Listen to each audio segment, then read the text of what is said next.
Once in a lively little village where everyone knew each other's lives more than their own, there lived a man named Olive, who was known not for his wealth or strength, but for the love and care he poured into his family. He was the kind of husband who didn't mind cooking dinner. When his wife Jamuna came home late from the factory, he was the kind of father who never thought twice before putting his son's happiness above all else. But in villages, people love to talk and gossip flows faster than rivers, while Olive quietly worked in the fields and cooked meals at home. The villagers whispered behind his back, calling him useless, a house husband, even comparing him to a hollow bamboo stick of no worth. But his son knew the truth. He had seen his father toil in the fields, return home tired and still cook delicious meals. He had seen his mother spend hours at the factory to support their family, and yet the villagers mocked them one evening.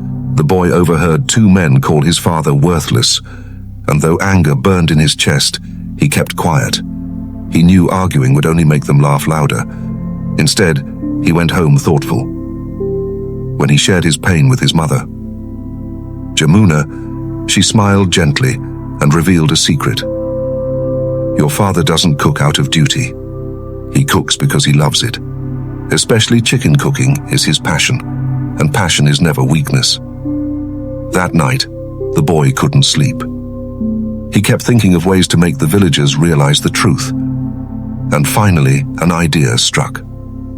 The wedding anniversary of his parents was near, and he decided to turn it into a lesson for the whole village. With his parents' blessing, he invited all the villagers to the celebration. The day arrived with music, laughter, and simple decorations. The boy performed a small ritual for his parents, wishing them long life and happiness. Olive and Jamuna folded their hands in gratitude, but everyone's eyes were on the food laid out bay.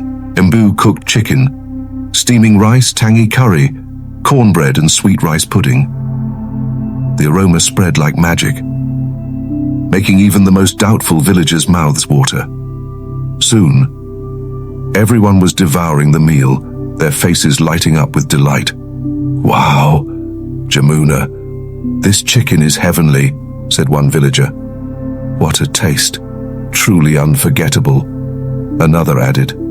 Jamuna smiled politely, but before she could say anything, the boy stood up with a spark in his eyes. Uncles, aunts, I must tell you the truth. This feast is not cooked by my mother. It is prepared by my father. Olive, using a bamboo method that gives it the special aroma. The villagers froze in disbelief, but Jamuna confirmed it, smiling proudly. Yes, brothers, it's true. I only made the pudding. The rest was all Olive, the same man you call useless, prepared this meal today. Silence fell heavy as realization dawned. The very man they mocked was the one who had given them joy through his art. Ashamed, the villagers lowered their heads. One of them finally spoke. Olive, we were wrong about you. Please forgive us. We did not bring gifts today, but we would like to offer you one of our shops as an apology. Take it.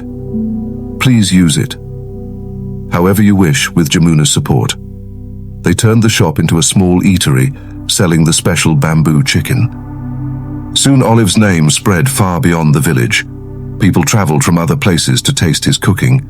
The very skill that once made him a target of mockery now became his pride and source of respect.